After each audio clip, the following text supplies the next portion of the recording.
Wicked. Jungle is massive. Wicked. Original. Labas. Labas. Vita. Tu čia. Vita, Marius skambina. Skirmantės draugas. Nu. Žiūrėk dabar.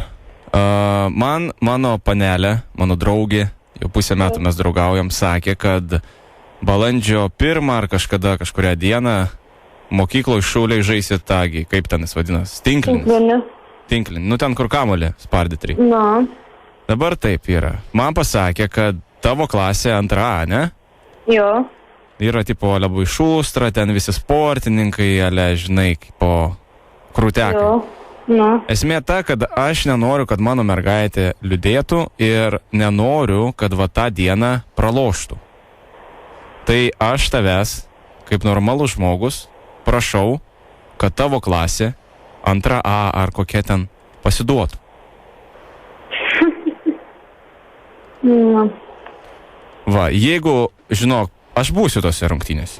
Ta prasme, stebėsiu viską. Ir jeigu matysiu, kad nepasiduodat, žinok, tikrai nepagailėsiu pasimti kokio, beisbolkės.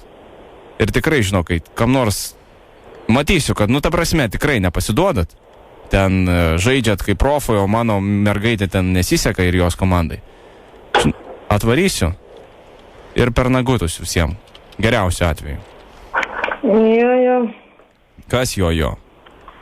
Tai va, pasakyk, kai grįžti į mokyklą, kad visa klasė turit pasiduot ir nusileist bent 1 tašku. Žodžiu, mano mergaitės klasė turi laimėti 1 vietą, o kitaip bus blogai. Kas mergaitė tokia? Kas mano mergaitė? Na. Skirmantė. Pati gražiausia mergaitė pasaulyje, kurią aš be proto myliu jau pusę metų.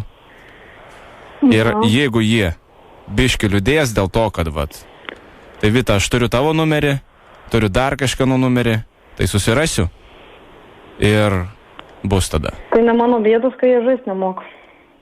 O mano bėda yra ta, kad jūs praloštumėt. Ir aš tikiuosi, kad mano bėda taps mano ne bėda, o jums bėda. Aha. Žodžiu. Okay. Pala. Nebegazdinam žmogaus. Tave trukdo iš tikrųjų radėsti iš radijos stoties FM.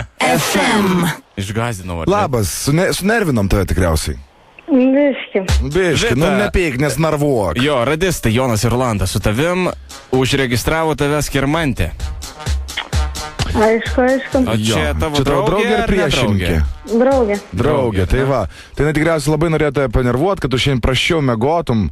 Tai, kaip sakant, nepyk. Alright. Ok?